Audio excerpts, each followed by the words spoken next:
Bueno, muy bien, buenos días. Vamos a continuar con el tema que empezamos a ver el domingo pasado. El nombre ya lo sabemos del tema, de la enseñanza de esta mañana. La soberanía de Dios sobre Satanás, parte 2 o continuación o segunda parte, como quieras ponerle. La soberanía de Dios sobre Satanás, parte 2, hoy siendo domingo 5 de septiembre del 2021. Vamos a continuar y vamos al pasaje inicial que vimos desde la semana pasada. Primera de Juan, capítulo 5, versículo 19. Primera de Juan 5, 19. La soberanía de Dios sobre Satanás, segunda parte. Entonces, dice así, Primera de Juan 5, 19, que fue el mismo versículo con el cual iniciamos el estudio la semana pasada. Dice, sabemos que somos de Dios, dice el apóstol Juan. Puedo cambiar la letra I por pero, el mundo entero está bajo el maligno.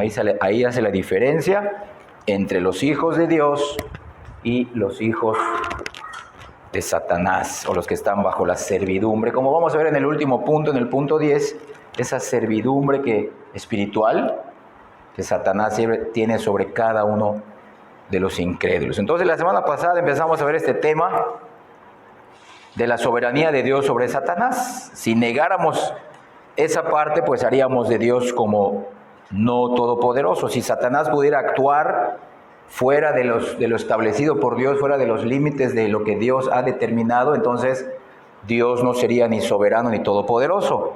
Entonces, vimos la semana pasada las primeras 5 áreas o esferas en las que Satanás trabaja o actúa. Y él trabaja o actúa en esas esferas con el propósito de generar sufrimiento, opresión y temor, tanto en los conversos como en los inconversos. Vimos que Satanás, a pesar de ser un ángel malvado, no fue creado así, sino que se hizo así. A pesar de que ahora es un ángel malvado, sigue siendo un instrumento en las manos de Dios. Y Dios, en ese sentido, es el que realmente es el todopoderoso y el soberano. Como recordarán, esas 5 primeras áreas, los que apuntaron, los voy a mencionar de todos modos, en las que Satanás actúa, que vimos la semana pasada, son sobre el gobierno mundial de manera espiritual, sobre los demonios, también son ángeles caídos, sobre la persecución de la iglesia, sobre el poder de quitar la vida, y por último vimos la semana pasada, número 5, sobre los desastres naturales. Entonces vamos directo a ver las otras 5, empezamos con el número 6. Hoy, con la ayuda y la gracia de Dios, veremos esas áreas en las que este horrible ser actúa, pero que siempre lo hace, repito, dentro de los límites puestos por Dios y de acuerdo con su voluntad eterna. Y recordemos que estos temas que hablan acerca de Satanás no se hacen con el propósito de generar miedo hacia él, sino con el propósito de que en nosotros surja un temor, pero un temor reverente y solemne hacia nuestro bendito Padre Celestial. Ese es el verdadero temor que la Biblia estimula, que la Biblia promueve. No el temor al hombre, no el temor a Satanás, no el temor a las circunstancias, sino el temor reverente y santo a nuestro Padre eterno, quien es el creador y el soberano de toda criatura celestial y humana. Quiera Dios ayudarnos hoy con su palabra, mostrarnos más acerca de las maquinaciones de Satanás, para que podamos seguir entendiendo que si Dios permite que Satanás nos zarandee, siempre será para nuestro bien espiritual y para la gloria y para su gloria eterna. Que este estudio entonces nos ayude a confiar más en Dios, a gozarnos en Él en cada circunstancia de nuestra vida, sea esta circunstancia buena o mala. Entonces vamos a ver el número 6. Satanás también actúa sobre las enfermedades. Y hoy también vamos a ver muchos pasajes bíblicos, así que estén atentos en el uso de la Biblia. Entonces Satanás también actúa sobre las enfermedades. La Biblia enseña que Satanás puede causar enfermedades, y enfermedades de todo tipo, con las cuales oprime física y emocionalmente a las personas.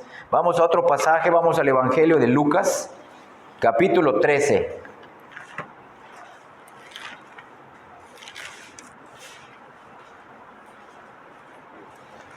Este versículo está dentro del contexto de cuando el Señor sana a una mujer en el día de reposo dentro de una sinagoga, el día sábado. Miren, solamente voy a leer el versículo 16 de Lucas 13.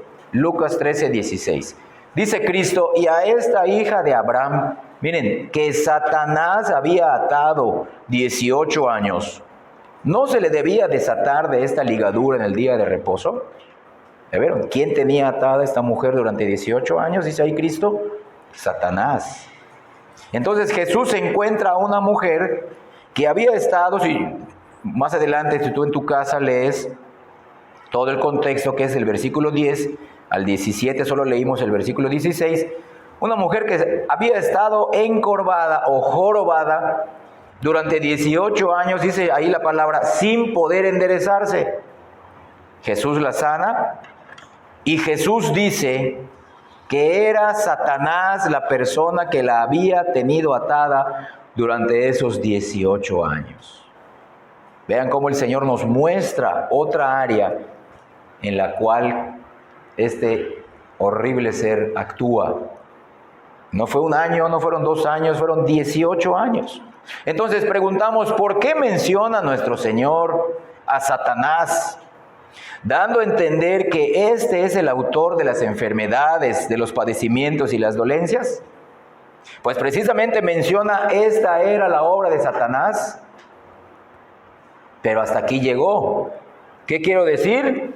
Cristo está mencionando que había un ser espiritual que nadie había visto, que nadie conoce, más que por la Biblia, por las Santas Escrituras, para dar a entender que la llegada de Él mismo, la llegada de Cristo mismo al mundo, y en especial durante su ministerio público, pondría fin, escucha bien, pondría fin en sentido espiritual al reino de las tinieblas que Satanás había tenido. Por eso Cristo menciona: mi enemigo es un enemigo espiritual, que los tiene atados. Claro, todo este poder le fue dado a Satanás por el pecado del hombre, como vamos a ver más adelante. Vean aquí cómo lo menciona también el libro de los Hechos, capítulo 10. ¿Quién es el que ata o aflige o oprime con enfermedades a las personas? Ya vimos Lucas 13, 16, que era Satanás quien había atado a esta pobre mujer durante 18 años. Lucas 10, 38.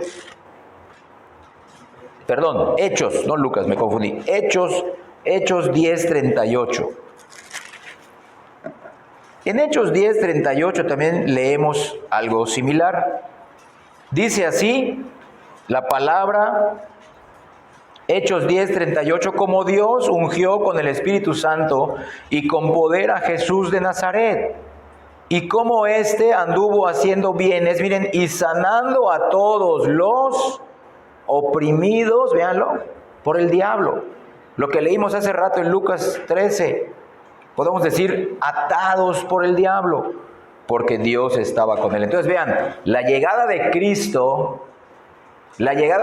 y más en su ministerio público, estaba diciendo, sí, este ser es un ser muy poderoso de los cuales ustedes no se pueden librar. Y una de las áreas en las que trabaja es sobre las enfermedades, pero he llegado yo, quien puedo deshacer todas las obras del diablo, y por eso el Señor sanaba, y luego también por eso le dio poder a los apóstoles de sanar. Eran las credenciales, las evidencias físicas de que Cristo era el ungido, el Mesías, mencionado en el Antiguo Testamento o desde el Antiguo Testamento.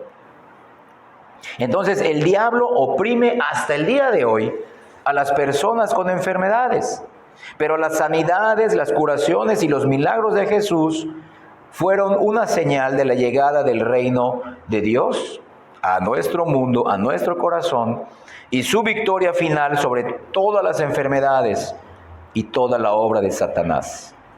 Entonces Jesucristo ahora se presenta como el rey de este reino espiritual y se presenta dando evidencias que Él es mucho más poderoso, que por más poderoso que Satanás pueda tener a una persona, Cristo al sanarla, Está demostrando que su poder es ilimitado, incomparable contra el poder, si lo comparamos con el poder de Satanás. Entonces Cristo se presenta como el que había llegado para salvar a los oprimidos por Satanás con sus enfermedades. Entonces, ¿cuál puede ser la aplicación práctica para nosotros en este tiempo? Que es correcto y bíblico, como lo hacemos todos los viernes, en uno de los propósitos de nuestras oraciones. Es bíblico, está bien orar por los enfermos para que nuestro Señor Jesucristo los sane, ya que Cristo mismo, y ahorita vamos a ver otro pasaje en el Antiguo Testamento, es el que adquirió con su muerte en la cruz el derecho de sanar toda enfermedad en su pueblo. Pero recuerden que también Cristo sanó muchas enfermedades en los inconversos. Pero el Señor ganó ese derecho en su muerte en la cruz. Vamos a Isaías capítulo 53. De ese pasaje, esos versículos mesiánicos. Isaías capítulo 53, versículos 4 y 5.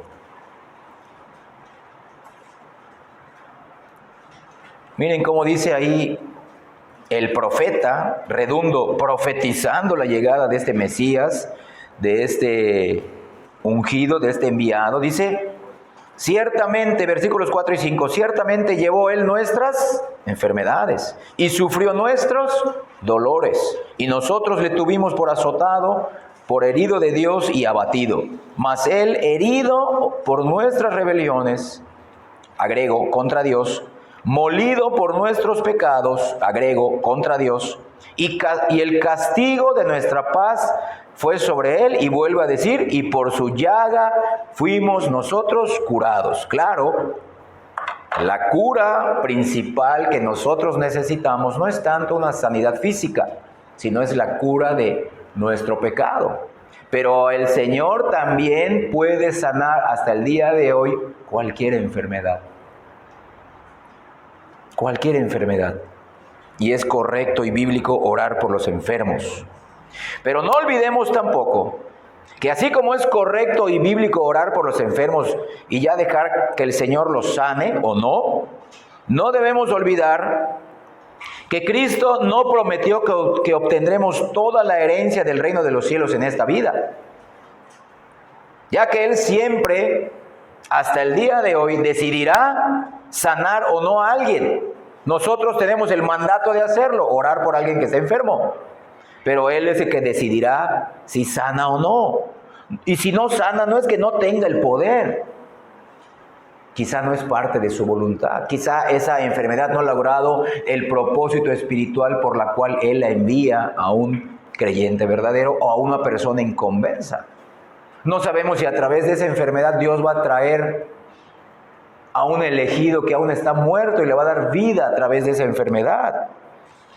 Entonces, sí debemos de seguir orando, Señor, sana a mi hermano, sana a fulano, sana a esta persona, pero el Señor es el que decidirá sanar o no a alguien. Y también decidirá cuándo y cómo hacerlo. Pero estamos estableciendo que Dios es soberano aun cuando permite que Satanás nos cause enfermedades. El Señor fue soberano cuando permitió durante esos 18 años a Satanás atar a esa pobre mujer. Él sigue siendo soberano. Entonces, mucho cuidado de pensar que Satanás es soberano en nuestras enfermedades. No. Satanás no es soberano, el soberano es Dios. Y ahorita vamos a ver uno de los ejemplos clásicos. En el libro de Job. Recuerden que la semana pasada vimos en el último punto, en el número 5, que Satanás tiene poder sobre los desastres naturales. Ahorita vamos a ver que después, no satisfecho el diablo, regresó delante de Dios y ahora se le permitió tocar el cuerpo de Job. Vamos a capítulo 2 de Job. Antes de los Salmos está el libro de Job. Capítulo 2, versículo 7.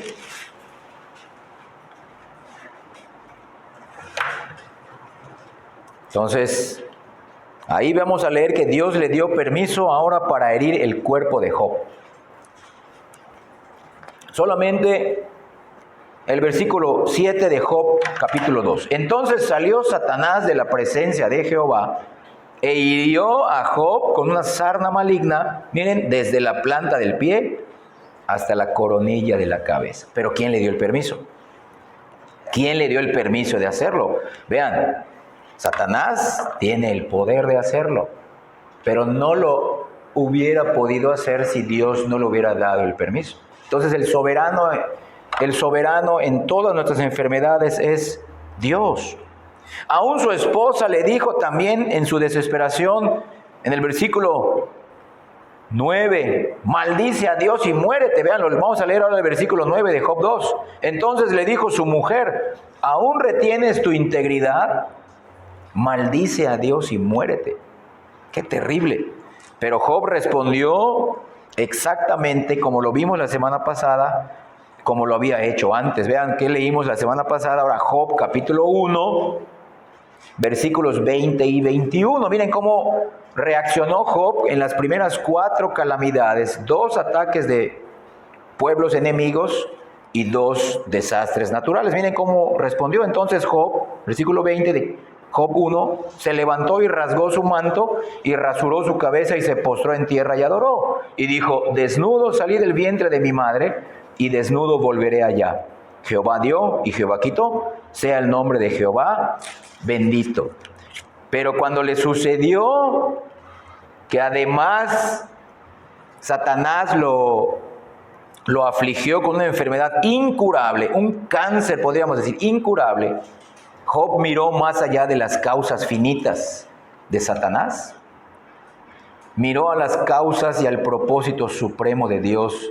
Y vean cómo dice ahora escrito en Job capítulo 2, versículo 10. Y Job le respondió a su mujer, como suele hablar cualquiera de las mujeres fatuas has hablado. ¿Qué? Pregunta retórica. ¿Qué? ¿Recibiremos de Dios el bien? Miren, ¿y el mal no lo recibiremos? Y dice el autor de este libro, en todo esto no pecó Job con sus labios. Job reconoció que ese mal provenía ¿de quién? De Dios. ¿El instrumento quién fue? El diablo. Entonces Job adoró y reconoció, mi Padre es el soberano en esto. Véanlo, recibiremos de Dios el bien. Entonces muchos dicen, no, me está yendo bien en mi trabajo, estoy sano, me siento con mucha vitalidad, gracias a Dios. Pero a veces cuando viene la enfermedad, ¿qué dicen? No, sí, el diablo me está ganando, el diablo me está ganando. No, esto también viene de Dios, deberíamos decir. Mirar como Job hizo, no mirar las causas finitas y horrendas de Satanás, sino mirar las causas y el propósito supremo de Dios. Entonces, miren quién también, no solamente Job reconoció en estas terribles pruebas y aún en su enfermedad, quién era el soberano, sino miren quién se presenta como el soberano. Regresemos al versículo 3 de Job, capítulo 2. Job 2, 3 dice, y Jehová dijo a Satanás, ¿no has considerado a mi siervo Job, que no hay otro como él en la tierra, varón perfecto y recto, temeroso de Dios y apartado del mal, y que todavía retiene su integridad? Miren, dice Dios, aun cuando tú, Satanás, me incitaste contra él para que yo lo arruine sin causa. Vean quién se está poniendo como el soberano, por encima del instrumento malévolo que es Satanás en las enfermedades. Aquí Dios mismo se presenta como el autor, como el que permite, como el que dirige y gobierna en las enfermedades. Y puede Él decir, hoy anda Satanás a afligir a Roberto con una enfermedad. Él lo puede permitir. Entonces debemos de reconocer, así como Dios mismo se atribuye la soberanía en las enfermedades, nosotros también deberíamos de entender que toda enfermedad, todo padecimiento, toda dolencia física, vienen de Dios. Porque aquí mismo Dios da a entender que detrás de toda enfermedad causada por Satanás, Él tiene planes y propósitos eternos que van más allá de nuestros sufrimientos. Y miren también cómo termina el libro de Job. al final del libro de Job, se vuelve a mencionar quién fue el que realmente controló, permitió y dirigió cada uno de sus sufrimientos, incluida esta terrible sarna. Vamos a Job capítulo 42, versículo 11. Dice ahí el título de ese párrafo: Restauración de la prosperidad de Job. Job 42:11 dice: y vinieron a él todos sus hermanos y todas sus hermanas y todos los que antes le habían conocido, y comieron con él pan en su casa y se condolieron de él. Y le consolaron de todo aquel mal que Jehová había traído sobre él. Y cada uno de ellos le dio una pieza de dinero y un anillo de oro. Vean, la Biblia es clara en mencionar que el soberano en esas tragedias, aún en la muerte de sus hijos, al hacerlo pobre, porque toda su riqueza perdió, o toda su fuente de su riqueza, y aún su misma salud, perdió completamente la salud. ¿Quién era el que lo hizo en última instancia? Pero era para enseñarle una grandísima lección. Aquí vemos que toda prueba tiene una solución, véanlo, una solución en Dios. Tiene un tiempo, una fecha de caducidad, pero también tiene un propósito de vida, una lección de vida. A fin de cuentas, todo esto Dios lo permitió. Solo Dios puede sacar, entonces, como pasó con Job, como pasó con la mujer encorvada, solo Dios puede sacar o convertir un sufrimiento de enfermedad en bendición. Y Él empieza haciendo la bendición espiritual, no tanto la bendición física, que esa sería una añadidura. Aquí la bendición que Job recibió fue primero en su interior, en su alma, cuando entendió quién era él delante de Dios, y luego vino una sanidad física, y luego vino otra vez la prosperidad económica. Entonces Satanás, estamos estableciendo, es real y está lleno de aborrecimiento hacia Dios y hacia nosotros, que somos sus hijos. Pero Él no es soberano en las enfermedades. Dios no le da ese atributo a Satanás de soberanía en las enfermedades.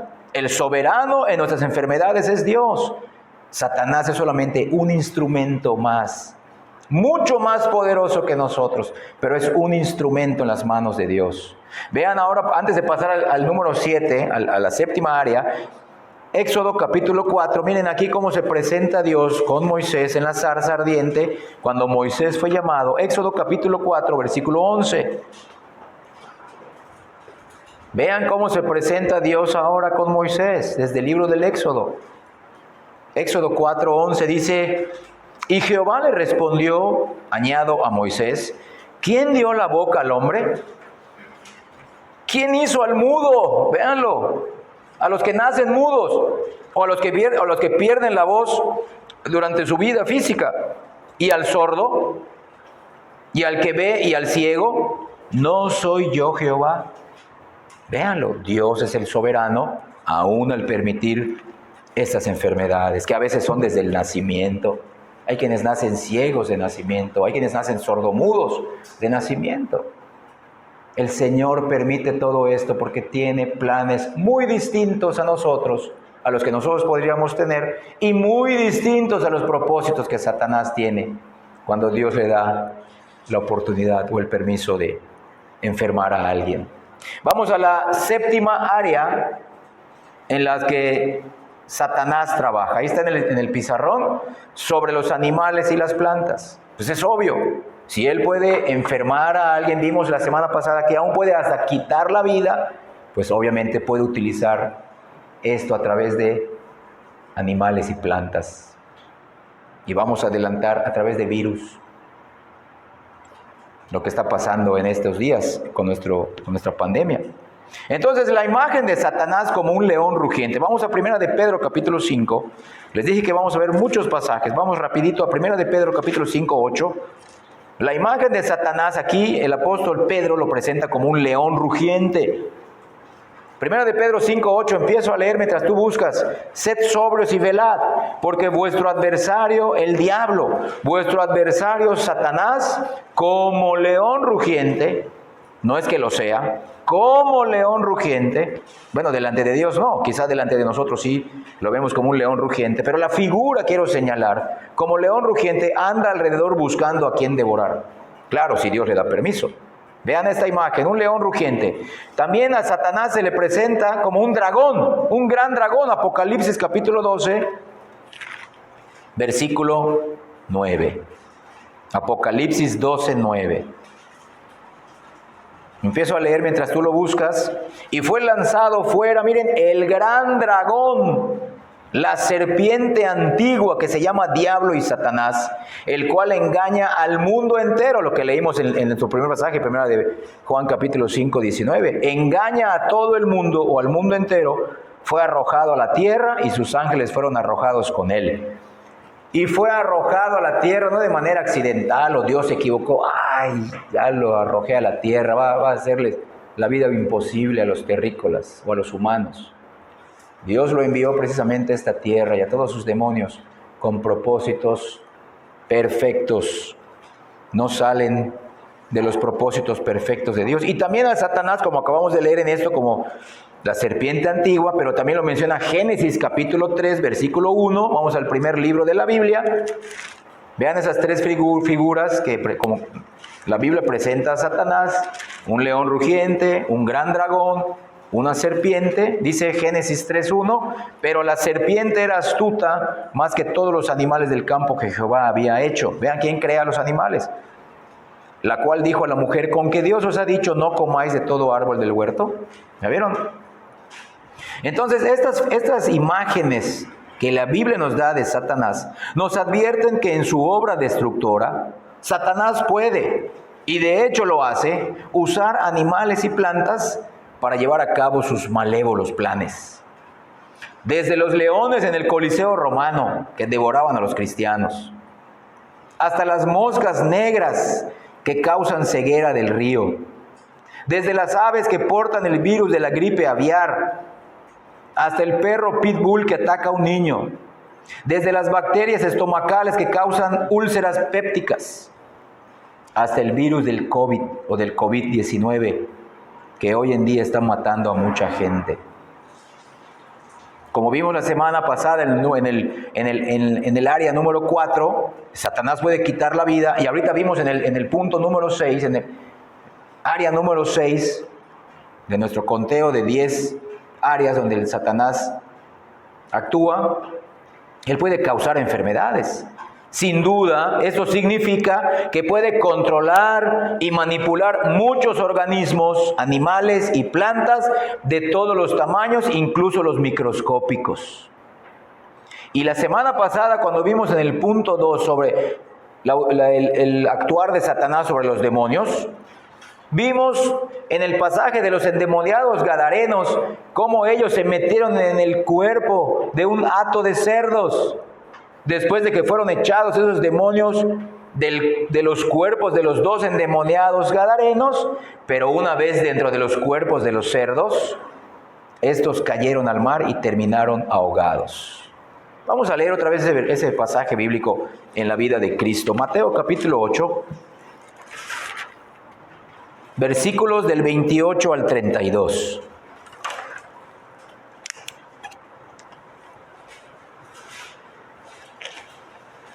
Mateo 8, del 28 al 32. Ahí dice: los endemoniados gadarenos. Empiezo a leer. Cuando llegó a la otra orilla, a la tierra de los gadarenos, vinieron a su encuentro dos endemoniados, que salían de los sepulcros, feroces en gran manera, tanto que nadie podía pasar por aquel camino. Y clamaron diciendo: ¿qué tienes con nosotros, Jesús, Hijo de Dios? ¿Has venido acá para atormentarnos antes de tiempo? Estaba paciendo lejos de ellos un hato de muchos, véanlo, muchos cerdos. Y los demonios le rogaron diciendo: si nos echas fuera, permítenos ir a aquel hato de cerdos. Y él les dijo: id. Y ellos salieron y se fueron a aquel hato de cerdos. Y he aquí todo el hato de cerdos se precipitó en el mar por un despeñadero y perecieron en las aguas. Vean cómo Satanás y los demonios usan animales, plantas, microorganismos. Entonces, Satanás no puede lograr que los animales hagan algo o las plantas hagan algo que Dios les prohíba a esos animales y a esas plantas. Ahí vimos que dijeron, sí, queremos entrar al cuerpo aunque sean de estos animales. Pero el Señor ya sabía que si esos demonios entraban, el Señor ya sabía que se iban a despeñar y todos iban a morir. Entonces, véanlo. Aquí sí, Satanás puede utilizar animales y plantas para sus malévolos y egoístas planes, pero el Señor es el que controla todo. Entonces, mira, la aplicación práctica. Si Dios ha determinado que ni tú ni yo lleguemos a la muerte por medio de esta pandemia del COVID-19, ya sea que nos enfermemos o no de esta enfermedad, ya sea que nos vacunemos o no en contra de esta enfermedad, no moriremos. Satanás nos podrá tocar aún con esta enfermedad, pero si Dios ha determinado que no nos va a llamar a su presencia por medio de esta enfermedad, nunca moriremos de COVID. Podremos sentirla cerca, podremos ver que otros de nuestros seres queridos mueran.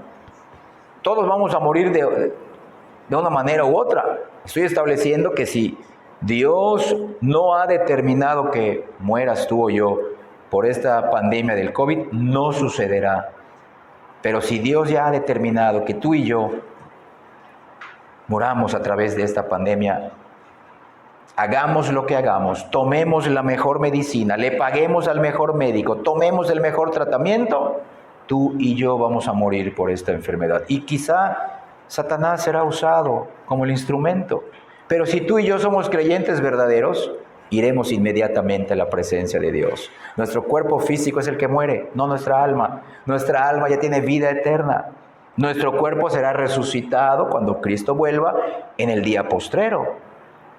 Entonces es Dios quien dirige en realidad el mundo animal y vegetal. Recordemos las plagas de Egipto, registradas en el libro del Éxodo.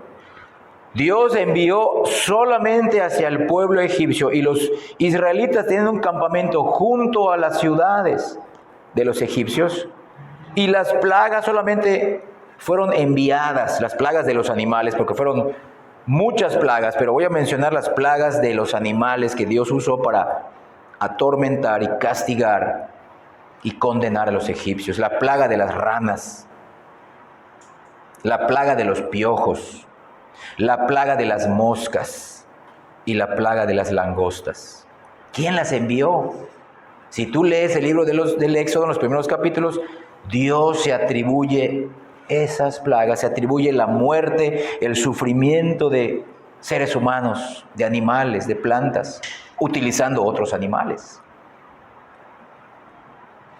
¿Quién fue el que envió de 2 en 2 a los animales dentro del arca de Noé? En el libro de Génesis, fue Dios.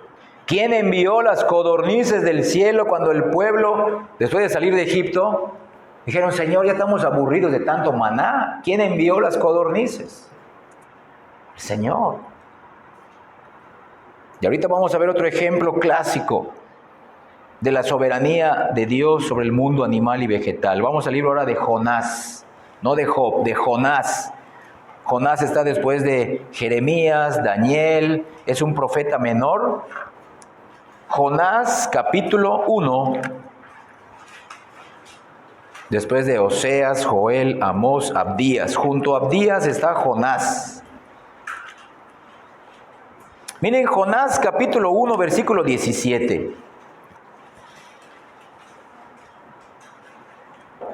Véanlo, mientras lo buscan los demás empiezo a leer. Jonás 1:17. Pero Jehová tenía preparado un gran pez. Ahí es cuando se dicen, es la ballena. Un gran pez que tragase a Jonás. Y, escucha bien, permitió que ese gran pez trague a Jonás sin morderlo. Véanlo. Trague a Jonás, y estuvo Jonás en el vientre del pez 3 días y 3 noches. El gran pez tan solo hizo exactamente lo que Dios quiso que hiciera. Vean aquí, Dios está utilizando a un gran animal, una ballena, un gran pez. Que en nuestro tiempo podríamos compararlo con una ballena, pero recuerden que esos tiempos eran antes diluvianos, antes del diluvio. ¿Quién sabe qué tipo de animal era? Pudo haber sido una ballena o pudo haber sido otro animal. Aquí dice un gran pez. Miren Jonás capítulo 2, versículo 10. Primero mandó que tragasen a Jonás, y aquí en el versículo 10 de Jonás 2, y mandó Jehová al pez y vomitó a Jonás en tierra. Vean eso. ¿Qué sentirías tú si te traga un pez y estás allá 3 días y luego te vomita ese pez? El gran pez primero tragó a Jonás en medio del mar, y después de 3 días y 3 noches el pez navegando o nadando cerca de la tierra, cerca de la arena, vomitó a Jonás, y Jonás se convirtió en parte de su vómito. Y miren ahora Jonás capítulo 4, versículos 6 y 7. Y preparó Jehová Dios una calabacera. Una calabacera es un arbusto que crece, obviamente calabazas, una calabacera, la cual creció sobre Jonás para que hiciese sombra sobre su cabeza. Pero ese crecimiento fue milagroso, fue rápido, y le librase de su malestar, y Jonás se alegró grandemente por la calabacera. Pero al venir el alba, o sea, al amanecer del día siguiente, Dios preparó un gusano, el cual hirió la calabacera y se secó. Claro, el poder sobre los animales y las plantas. En resumidas cuentas, Satanás sí tiene ese poder, pero el que es soberano sobre todo el reino animal, sobre todo el reino vegetal, es Dios. ¿Quién preparó entonces la calabacera para que le dé sombra a Jonás? Fue Dios. ¿Quién preparó el gusano para que comiese y secase la calabacera? Fue Dios. Entonces, miren, grandes peces o pequeños peces en la pesca milagrosa. ¿Quién le dijo a Pedro y a los que estaban allá con él navegando, tiren la red por este lado? Ahí ya no pudieron sacar la red, tuvieron que pedir ayuda a otros barcos. Ayúdenos a sacar la red porque hay grandes peces. Peces, plantas, gusanos fueron designados en este caso de Jonás, y todos ellos fueron movidos soberanamente por Dios. Sí, Satanás puede meter la mano al usar también a los animales y a las plantas, pero Satanás no es soberano. Solo Dios es soberano, y es soberano sobre los virus en esta pandemia de COVID. Confiemos en Dios. Pero que esto tampoco nos haga ser negligentes. Vamos a cuidarnos por nosotros, por los demás. Pero es Dios quien es soberano. Vamos a nuestro octavo punto de cuáles son las áreas en las que Satanás actúa sobre las tentaciones a pecar.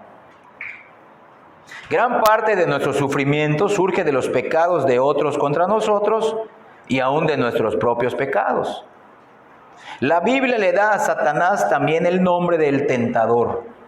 Vimos la semana pasada muchos títulos que se le da al diablo, el Dios de este siglo, muchos nombres vimos. Ahora también vamos a ver que la Biblia lo presenta como el tentador. Vamos a Mateo capítulo 4, en la tentación de Cristo. Mateo capítulo 4, versículos 1 y versículo 3. Mateo 4:1.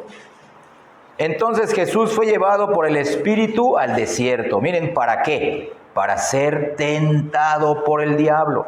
Bríncate al versículo 3.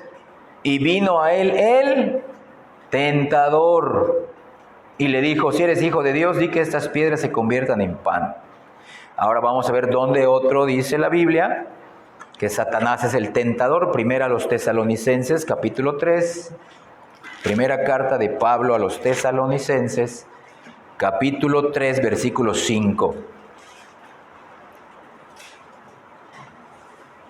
Primera a los Tesalonicenses, capítulo 3, versículo 5. Por lo cual también yo, dice Pablo a la iglesia de Tesalónica, no pudiendo soportar más, envié para informarme de vuestra fe, no sea que os hubiese tentado el tentador y que nuestro trabajo resultase en vano.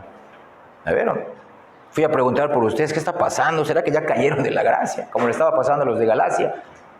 ¿Será que el tentador ya los desvió?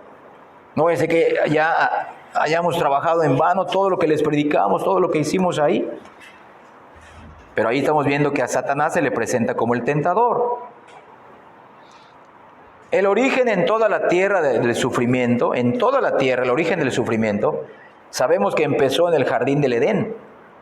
Satanás, la serpiente antigua, el gran dragón, tentó a Eva a pecar. Y Eva tentó a Adán a pecar. Y el pecado humano de Adán y Eva trajo la maldición de Dios en el mundo natural. Claro, primero fue en el mundo espiritual y también llegó al mundo natural. Vean cómo establece el Señor esta maldición debida al pecado. Otra vez Génesis capítulo 3, versículos ahora del 14 al 19. Génesis 3, del 14 al 19. Dice así: y Jehová Dios dijo a la serpiente, miren, la maldición primero cayó sobre Satanás. Por cuanto esto hiciste, ¿qué? Tentarlos, engañarlos. Maldita serás entre todas las bestias y entre todos los animales del campo. Sobre tu pecho andarás y polvo comerás todos los días de tu vida. Y pondré enemistad entre ti y la mujer, y entre tu simiente y la simiente suya. Esta te herirá en la cabeza y tú le herirás en el calcañar. Desde aquí se estaba predicando el Evangelio. Aquí Dios le estaba predicando el Evangelio a Satanás. Un descendiente de la mujer es Cristo. Cristo te herirá mortalmente en la cabeza, aunque tú lo herirás en el calcañar. Eso significa que a Satanás se le permitió meter la mano, como vimos la semana pasada, en la muerte de Cristo, pero a fin de cuentas esa muerte de Cristo fue el hachazo mortal sobre la cabeza del diablo. El diablo no lo sabía, pero desde ahí se estaba predicando el Evangelio. Es el protoevangelio, se le conoce. También cuando vemos que el Señor habla con Abraham, le estaba enseñando el Evangelio, que todo iba a ser de gracia. Seguimos leyendo hasta el versículo 19. A la mujer dijo, miren, primero se lo dijo al diablo, luego a la mujer, porque el diálogo fue entre Satanás como serpiente y la mujer. A la mujer dijo, multiplicaré en gran manera los dolores en tus embarazos, en tus preñeces. Con dolor darás a luz los hijos y tu deseo será para tu marido y él se enseñoreará de ti. Esa frase, tu deseo será para tu marido, no significa que, tú vas a desear, no. Tu deseo será en contra. Estarás en rebelión contra tu marido. Claro, si no eres una creyente verdadera. Pero eso significa, por eso hay mucho pleito en los matrimonios. Porque el deseo de la mujer siempre ha sido lo que pasó desde el jardín del Edén. Tomar las decisiones por el esposo, tomar el lugar de la cabeza. Tu deseo será en contra de tu marido, pero Dios establece, a pesar de eso, yo he hecho que el marido, el esposo sea la cabeza. Él se enseñoreará de ti. Y al hombre dijo, por cuanto obedeciste la voz de tu mujer. Ya vieron, no obedeció a la voz del diablo. La mujer obedeció al diablo, pero el hombre obedeció a la mujer. Por cuanto obedeciste a la voz de tu mujer y comiste del árbol que te mandé diciendo, no comerás de él, la tierra será maldita por tu causa. En otra frase antigua, del versión antigua dice, maldita será la tierra por amor de ti, o por tu demasiado amor por ti. Con dolor comerás de ella todos los días de tu vida. Espinos y cardos te producirá y comerás plantas del campo. Con el sudor de tu rostro comerás el pan hasta que vuelvas a la tierra, porque de ella fuiste formado, pues polvo eres y al polvo volverás. Aquí está hablando de una maldición aún en el mundo natural. Ahí estamos viendo el origen de toda tentación. Estamos poniendo el contexto, dónde empezó esta tarea o cuál fue esta área primera en la cual Satanás empezó a obrar desde el jardín del Edén. Desde entonces Satanás ha estado tentando a todos los seres humanos. Y si logró que cayeran dos personas que hasta ese momento no tenían pecado, cuánto más fácil es para él tentar y lograr que caigan y desobedezcan a Dios personas que ya tienen una naturaleza, una esclavitud pecaminosa. Y aparte, él está, como vamos a ver más adelante, él está enseñoreándose espiritualmente de ellos. Pero todo eso fue parte de la maldición que Dios les envió a los hombres, para que veamos cuán trágico, cuán difícil es, qué consecuencias amargas nos traen desobedecer a Dios. Entonces, el pecado humano es el origen de todo sufrimiento. Y leímos hace rato, en Mateo capítulo 4, versículo 1, que Satanás tentó a Jesús en el desierto, sí, pero solo lo pudo hacer porque Cristo fue llevado por el Espíritu Santo al desierto con ese propósito específico, ser tentado por el tentador. Entonces, en las tentaciones más famosas, ya vimos la primera que fue la de Cristo, bueno, cuando leímos que se le presenta al diablo como el tentador, es la tentación más famosa de toda la Biblia, la tentación del diablo hacia Cristo. En esas tentaciones famosas bíblicas, no vemos a Satanás como soberano en su obra de tentador, sino a Dios, porque Dios el Espíritu llevó a Cristo al desierto para ser tentado por Satanás. Ahora vean Lucas capítulo 22, vamos a ver otra famosa tentación bíblica del diablo a pecar. Lucas 22, de hecho, vimos este pasaje la semana pasada.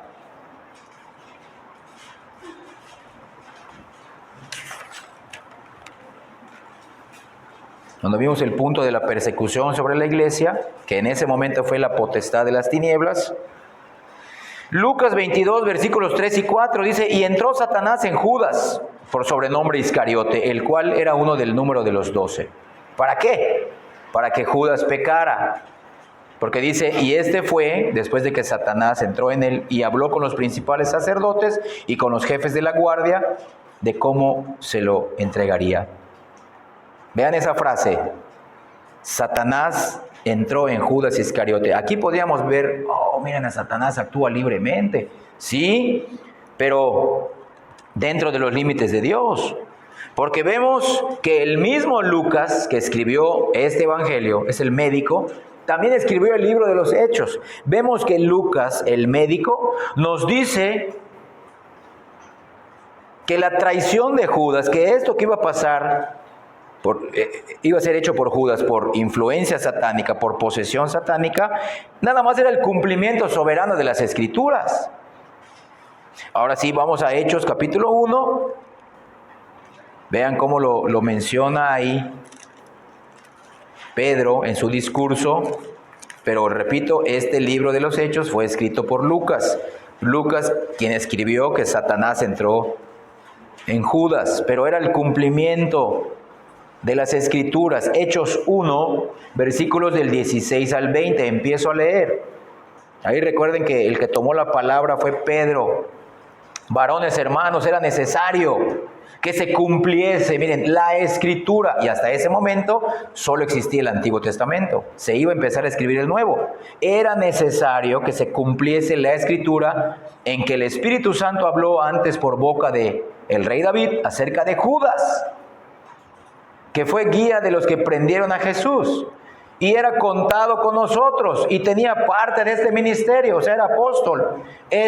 Pues, con el salario de su iniquidad, o sea, con las monedas que él recibió de los líderes judíos, adquirió un campo, compró un campo, y pues obviamente se ahorcó. Dice, y cayendo de cabeza, se reventó por la mitad, y todas sus entrañas se derramaron. Y fue notorio a todos los habitantes de Jerusalén, de tal manera que aquel campo se llama en su propia lengua Acéldama, que quiere decir campo de sangre, porque está escrito en el libro de los Salmos, sea hecha desierta su habitación y no haya quien more en ella, y tome otro su oficio. Entonces, ¿quién fue el soberano en la tentación de Cristo? Dios. O sea, en la tentación del diablo sobre Cristo fue Dios. ¿Quién fue el soberano en la tentación de Satanás sobre Judas? Fue Dios. Estaba cumpliendo la Escritura. Entonces aquí vemos que todo esto era parte del plan de Dios. Y ahí mismo en Hechos capítulo 2, versículo 23, después de que tomó posesión del... Obviamente Judas se ahorcó y necesitaban ser 12 apóstoles y el Señor señaló a Matías. Después dice el primer discurso de Pedro, cuando ya fueron llenos del Espíritu Santo. Miren que dice Pedro, lleno del Espíritu Santo, Hechos 2:23. Y a este, entregado por el determinado consejo y anticipado conocimiento de Dios, prendisteis y matasteis por manos de inicuos, crucificándole. Cristo fue entregado, ¿sí? Muerto por los líderes judíos, muertos por el líder romano en ese tiempo, Poncio Pilato, de esa región del Imperio Romano, pero fue entregado por el determinado consejo y anticipado conocimiento de Dios. Porque como dice Job, leímos en Job, Jehová dio, Jehová quitó. Y en este caso, en la crucifixión de Cristo, fue Jehová quien nos dio a Cristo y fue Jehová quien le quitó la vida a Cristo para que nosotros podamos vivir. Claro, utilizando la maldad de los hombres, utilizando la maldad del diablo. Entonces, a fin de cuentas, Satanás no estuvo a cargo al 100% de la crucifixión de Cristo, sino Dios. Aunque a Satanás Dios le permitió meter sus inmundas manos en la crucifixión. Y más famosa que la tentación de Judas es la de Pedro. Aunque Satanás intervino en las 3 negaciones de Pedro hacia Jesucristo, todo esto estaba bajo la voluntad soberana de Dios. Es decir, Satanás intervino en la triple tentación de pecar hacia Pedro y logró que cayera las 3 veces, pero su intervención satánica no fue soberana, ya estaba profetizada por Cristo. También lo leímos la semana pasada. Regresamos a Lucas capítulo 22, versículos ahora 31 y 32. En ese mismo capítulo vimos también la semana pasada que fueron tentados por el diablo Judas y aún Pedro, y también fue prendido Cristo. Fue la persecución, la primera persecución en la iglesia, porque ella era la potestad de las tinieblas, como Cristo enseñó. Entonces Lucas 22, del 31 al 32, dice el párrafo bíblico: Jesús anuncia la negación de Pedro. Miren, ya estaba determinado por el Señor. Dijo también el Señor: Simón, Simón, he aquí Satanás os ha pedido para zarandearos como a trigo, pero yo he rogado por ti que tu fe no falte, y tú, una vez vuelto, confirma a tus hermanos. Vean esa frase, vean esto. La frase "y tú, una vez vuelto", el Señor no dijo "y tú, a ver si vuelves, a ver si logras volver". No, dice "y tú, después de haber sido zarandeado por Satanás, bajo mi permiso, bajo mi soberanía, vas a volver". El Señor no está estableciendo "no sé si lograré vencer a Satanás". No, tú, una vez vuelto después de la zarandeada, después de que me niegues 3 veces, vas a volver, y una vez vuelto, vas a confirmar a tus hermanos. ¿Qué significa esta frase? Que Pedro iba a caer, pero sería restaurado por Cristo mismo. E iba a ser confirmado por Cristo mismo en la fe que Cristo le dio cuando lo regeneró. Claro, por medio del arrepentimiento de su pecado. Es decir, esta zarandeada satánica fue usada por Dios para fortalecer a Pedro en la fe. Vemos de nuevo que Satanás, como intentó con Job, ahora trató de destruir la fe de Pedro. Y Dios le dio soga larga a Satanás. Pero leemos también que nuestro Señor Jesús intercedió por Pedro y dice con toda soberanía a su apóstol: yo he orado por ti. Sí, caerás, aunque tú creas que no vas a caer, caerás por tu propia voluntad, pero no caerás completamente, como en el caso de Judas. Cuando te hayas arrepentido y regreses, no si regresas y regreses, el Señor asegura: fortalece a tus hermanos con esa fe que te voy a aumentar. ¿Qué significa eso? No es que Pedro iba a otorgarles a sus hermanos la fe que el Señor le iba a aumentar a través de una prueba terrible, vergonzosa, sino que les iba a decir: no confíen en ustedes. Yo confié en mí, dije: Señor, no te voy a negar.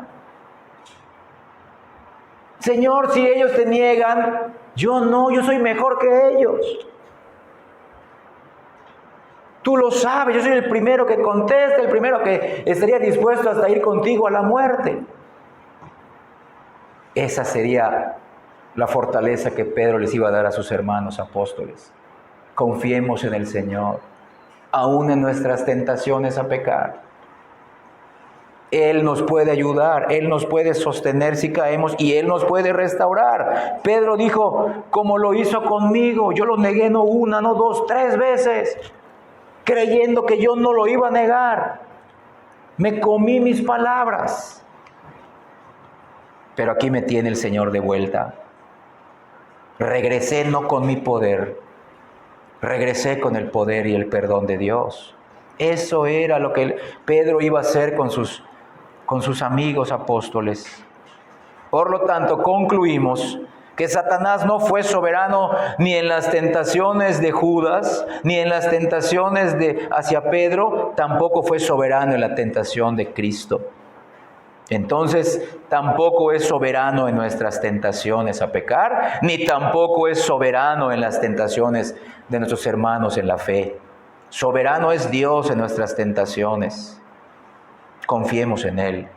Si Él nos mete o permite que seamos tentados por el diablo, ten por seguro que Él te sostendrá y Él nos dirá como a Pedro, yo haré que vuelvas más fortalecido y quitaré algo de ti que tú no has visto y te limpiaré para que confíes en mí, para que descanses solamente en mi poder y en mi suficiencia. Entonces vamos al 9º punto de en qué otra área Satanás trabaja. Y estos dos pues ya son más en sentido espiritual, sobre el poder de cegar la mente. El peor de todos los sufrimientos es el sufrimiento eterno en el infierno. Lo que los inconversos están sufriendo en este mundo, lo que el diablo y sus demonios están sufriendo antes del día del juicio, no se compara en nada con lo que van a sufrir eternamente si los hombres, ya no estoy hablando de Satanás, si los hombres inconversos no se arrepienten de sus pecados. El sufrimiento apenas empieza para ellos. Porque el peor, repito, de todos los sufrimientos es el sufrimiento eterno en el lago de fuego. Esta es la consecuencia final y eterna del pecado no confesado ni arrepentido. Satanás también está condenado a vivir ese sufrimiento eterno. Porque muchos, lo hemos mencionado, muchos piensan, no, en el infierno nos va a seguir atormentando Satanás. No, Satanás también será castigado eternamente con todos los demonios que lo siguieron. Ellos no tuvieron oportunidad de arrepentirse, nosotros los seres humanos sí. Y a través de Cristo recibimos ese perdón. Él murió por nosotros, Cristo murió por su pueblo, no murió por ningún demonio. ¡Qué bendición! Miren Apocalipsis capítulo 20, donde menciona que el mismo Satanás será eternamente castigado en el infierno por todas las maldades que él sigue haciendo, por todo lo malo que él es. Apocalipsis 20:10.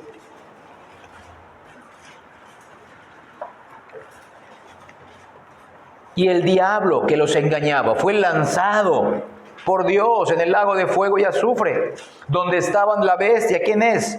El anticristo y el falso profeta. Y serán atormentados día y noche por los siglos de los siglos. Ahí se acabará todo el poder de Satanás. Todo lo que él hizo a los hombres desde el jardín del Edén, ahora él lo va a sentir de parte de Dios. Sufrimiento eterno. Pero Satanás lo sabe. El objetivo de Satanás, entonces, él sabiendo que va a ser eternamente castigado en el infierno, su objetivo es llevarse a la mayor cantidad de personas con él. ¿Y cómo lo hace? Pues como acabamos de mencionar, cegándoles la mente, manteniéndolas en ceguera espiritual, para que esas personas no entiendan, no vean el valor espiritual del Evangelio de Jesucristo. Él tiene el poder de cegar la mente hasta que el Señor se lo permite sobre sus elegidos. Sobre los demás seguirá teniendo ese poder hasta que esas personas mueran o hasta que el Señor regrese. Miren 2 Corintios capítulo 4. versículos 3 y 4. Segunda a los Corintios, capítulo 4, versículos 3 y 4. Empiezo a leer. Si nuestro evangelio está aún encubierto, sí, si nuestro evangelio está aún encubierto, véanlo, entre los que se pierden está encubierto, porque entre los que se salvan ya no está encubierto, o sea, lo entienden. Dice el versículo 4, en los cuales el Dios de este siglo cegó el entendimiento, ahí está la frase, sobre el poder de cegar la mente. Punto número 9. Cegó el entendimiento de los incrédulos para que a ellos, véanlo, para que a ellos no les resplandezca la luz del evangelio de la gloria de Cristo, el cual es la imagen de Dios. O sea, el evangelio será una luz para los regenerados.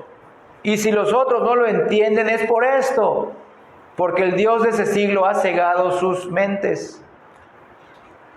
Y las ha cegado porque ellos siguen viviendo en sus pecados y no se han arrepentido de ellos ni han creído en Cristo. Entonces, esta ceguera espiritual es el arma más letal en el arsenal de Satanás. Y como vimos en el punto número 8 sobre las tentaciones a pecar desde el jardín del Edén, esta ceguera espiritual comenzó desde la caída del hombre en el jardín del Edén. Desde ese momento todos los seres humanos nacen en ceguera espiritual, aunque crean que no. Todos, desde que cayó Adán y Eva en pecado en contra de Dios, todos, absolutamente los seres humanos, nacen bajo la ceguera espiritual del diablo. Es el castigo, fue una de las consecuencias de esta desobediencia a Dios. Por más que vayamos al colegio y estudiemos hasta un doctorado y estemos estudiando filosofía, literatura, ciencias, esa ceguera continuará. Absolutamente todos nacen con esta ceguera espiritual. Escucha bien, hasta los hijos de los creyentes verdaderos nacen ciegos, como tú y yo nacimos ciegos.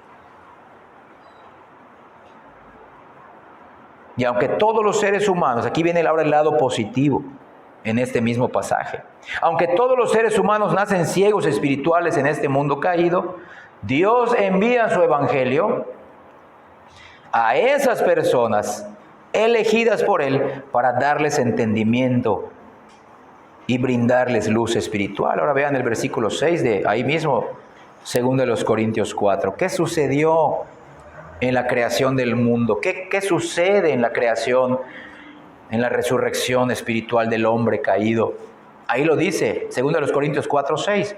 Porque Dios, que mandó que de las tinieblas del Génesis resplandeciese la luz, es el que resplandeció en las tinieblas de nuestros corazones. Agrego, parafraseo, para iluminación del conocimiento de la gloria de Dios en el rostro o en la faz de Jesucristo.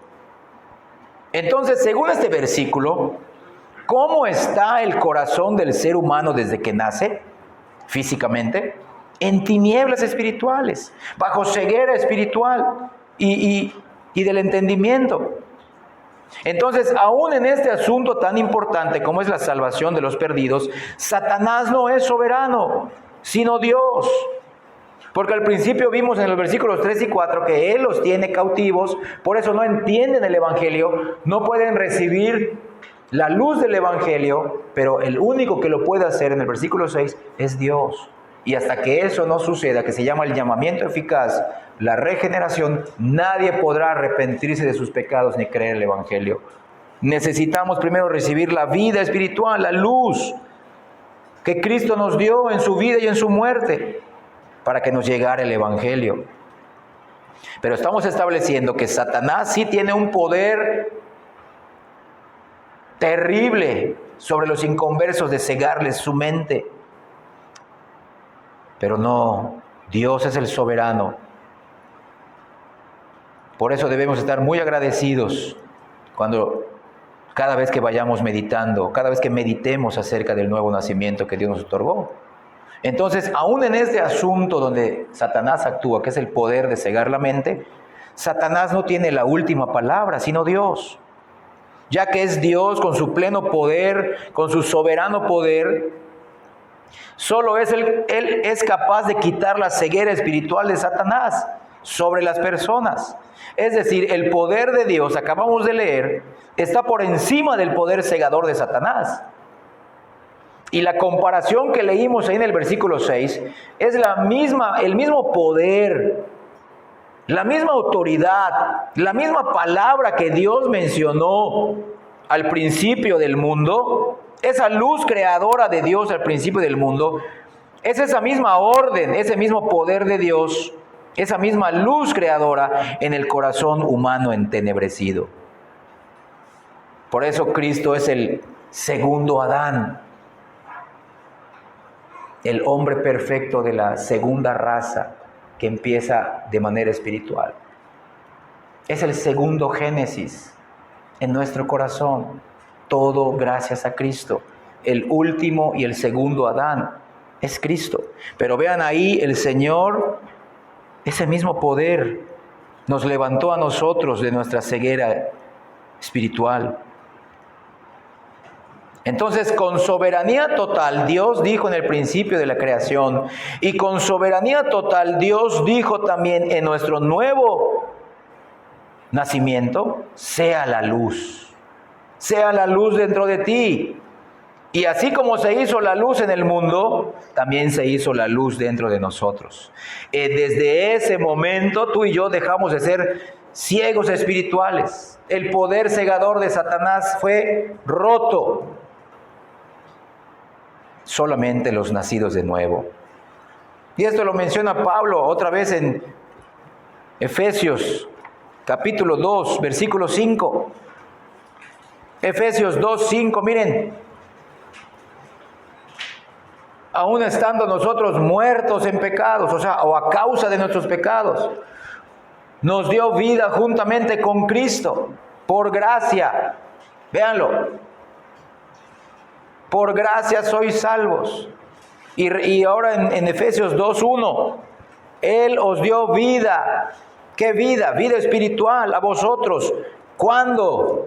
Cuando tú dabas muestras de vida, cuando tú te ayudaste a ti mismo colaborando con Dios. No, Él nos dio vida cuando estábamos muertos en nuestros delitos y pecados.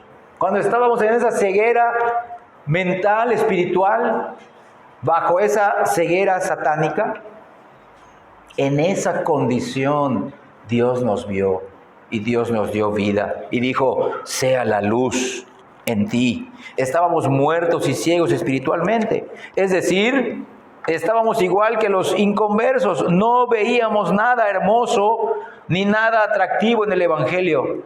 También el Evangelio para nosotros era locura cuando estábamos ciegos. Fue hasta que Dios habló con autoridad soberana como creador en nosotros. Su palabra creó la vida y creó la vista espiritual. Y de esa manera vimos la gloria de Cristo en el Evangelio y Él nos permitió creer. Porque cuando nos regeneró, nos otorgó los dones del arrepentimiento de todo pecado y el don de la fe salvadora. Este es el mayor milagro. Ese es el mayor regalo que podemos recibir de Dios, salir de la ceguera espiritual. Que así como el Señor fue implacable al condenar a la humanidad cuando Adán y Eva pecaron en contra de Él, también el Señor es todopoderoso cuando regenera a alguien. Porque el Señor cuando hace las cosas las hace bien, tanto para condenar a los perdidos, pero también las hace bien y completas cuando decide salvar por su gracia a otros. Él es soberano, Él es todopoderoso. Entonces Satanás es un terrible enemigo del Evangelio. Su maldad y su soberbia lo han cegado. Él ciega a millones de personas también de manera espiritual. Pero no es soberano en esto, soberano es Dios. Y en su soberanía es la razón por la que ahora tú y yo somos salvos. Confiemos en Él. Y ya el último punto, la décima área en la cual Satanás actúa es sobre la servidumbre espiritual en los inconversos o sobre los inconversos. La servidumbre espiritual.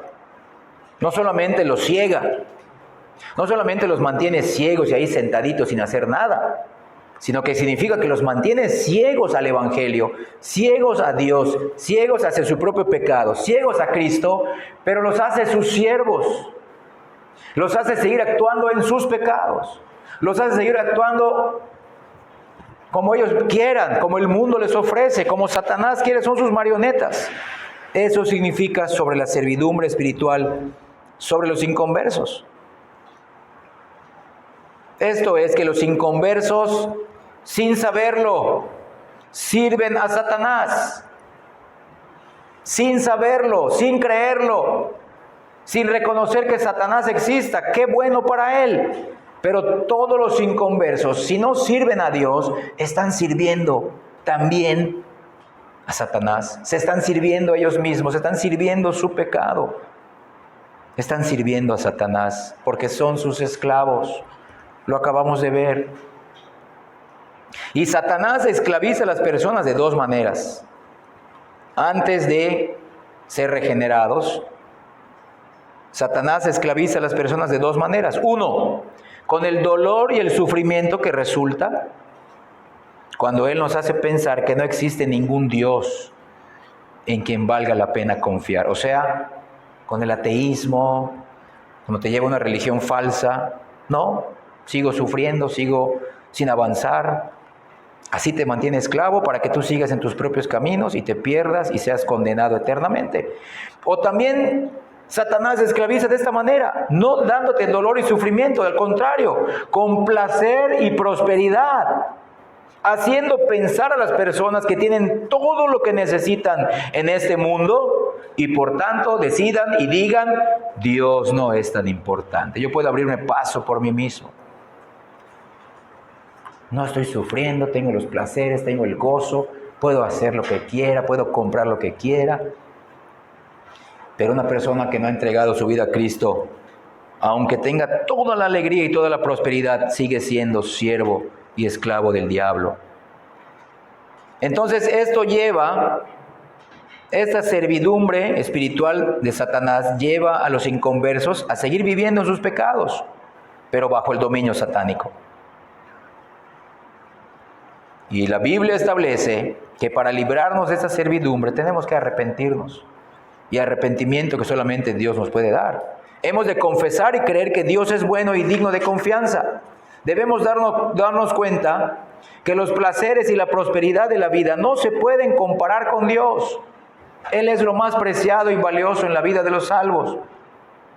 Pero Satanás odia el arrepentimiento. Por eso Cristo dijo en Lucas 15 que hay gozo en el cielo cuando un pecador se arrepiente, pero también hay molestia, hay derrota, hay odio en Satanás cuando un pecador recibe el nuevo nacimiento y se arrepiente.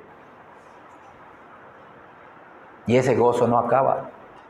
Por eso la salvación es para siempre. Si no, acabaría. Si la salvación se perdiera, ese gozo y esa alegría de los ángeles diciéndole al Padre, gracias por haber salvado a otros, se acabaría. Paren la fiesta ya, se volvió a ir al mundo. No, damos las gracias.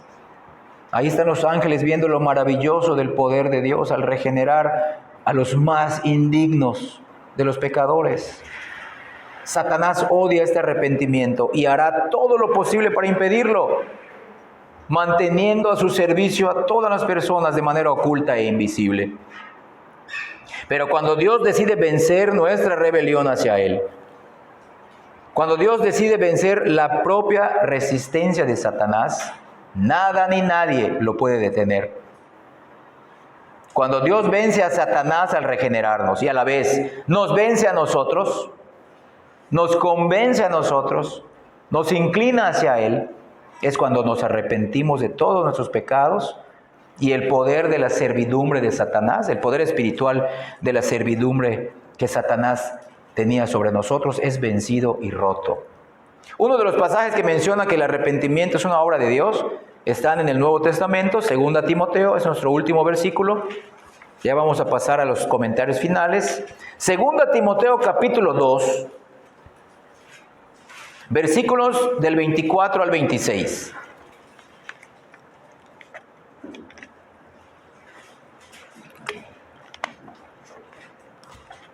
Miren qué dice ahí el apóstol a uno de sus discípulos amados, que era Timoteo. Porque el siervo del Señor, según Timoteo 2, del 24 al 26, porque el siervo del Señor no debe de ser contencioso, sino amable para con todos, apto para enseñar, sufrido, que con mansedumbre corrija a los que se oponen. ¿A quién? Al Evangelio, no a ellos, al Evangelio, por si quizá no lo sabían ni ellos. Esto es soberanía de Dios. Y cuando Dios concede, ni el diablo puede oponerse, por si quizá Dios les conceda, les otorgue, les regale este regalo invaluable, el más importante de todos los regalos, les conceda que se arrepientan para conocer, para entender la verdad, para que reciban la luz, sea la luz en ellos. Y no solamente eso, el punto que estamos viendo aquí, escapen del lazo, el mismo lazo que tenía atada a esa pobre mujer encorvada en Lucas 13, del lazo del diablo, pero eso es de manera espiritual, en que estaban cautivos, esclavizados a voluntad del diablo. ¿Ya vieron? Pero Dios es más poderoso que él.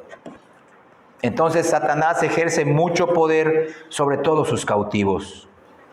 Y tú y yo en un tiempo también fuimos sus cautivos, antes de que Dios nos regenerara, antes de que Dios nos llamara eficazmente. Pero aunque Él tiene mucho poder sobre sus cautivos, no es soberano. Soberano es Dios en la salvación de los cautivos del diablo.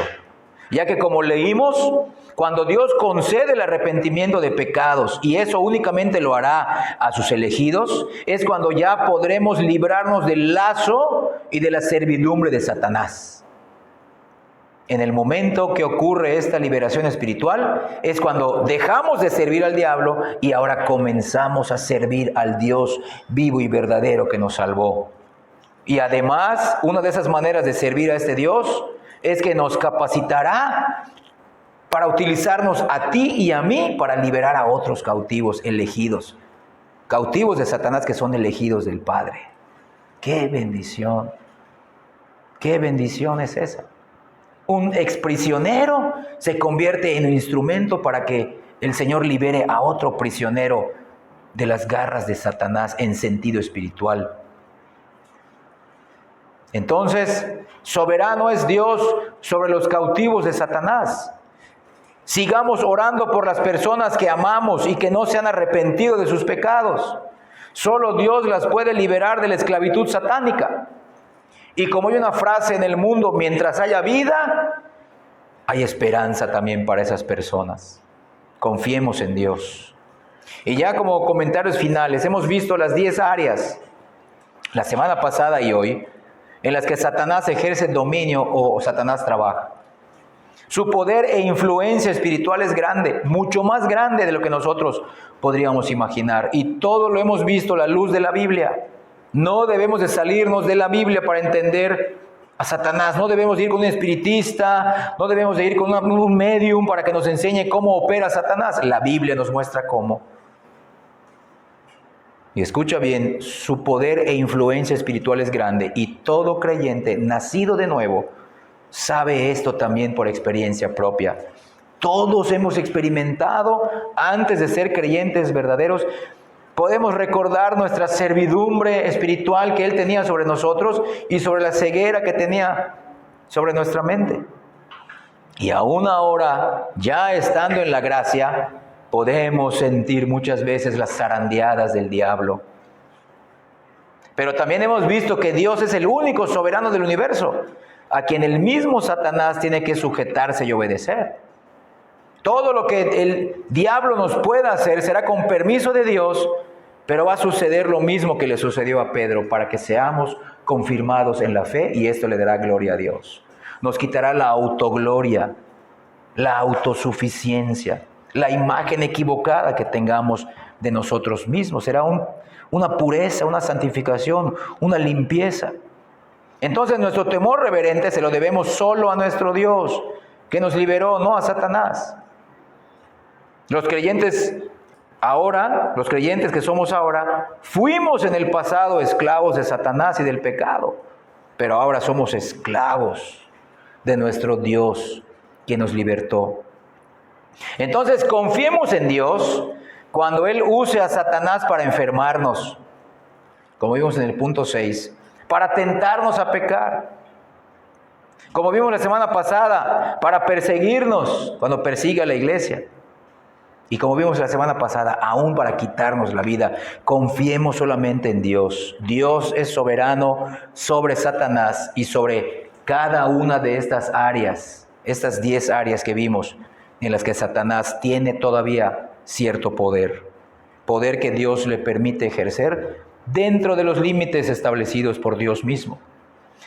Recordemos que la Biblia dice en Romanos 8 que nada ni nadie nos puede apartar del amor de Dios en Cristo Jesús. Nada, ningún ser, ninguna maldad del diablo nos podrá apartar de Dios. Que Él aplique su palabra hoy en nuestras vidas. Que Él nos ayude, que Dios nos ayude a servirlo. Escucha bien, aunque permita a Satanás desanimarnos. Que Dios nos ayude a gozarnos en Él, aunque le permita a Satanás afligirnos. Que Dios nos ayude a confiar en Él, aunque le permita a Satanás hacernos dudar o temer. Que Él nos permita ser más puros, aunque le permita a Satanás tentarnos a pecar. Dios quiere salvar a algunos hoy, arrebatándolos de la cautividad satánica, de la ceguera espiritual, concediéndoles el don del arrepentimiento. Que Dios quiera glorificarse hoy en nosotros los salvos y en los perdidos.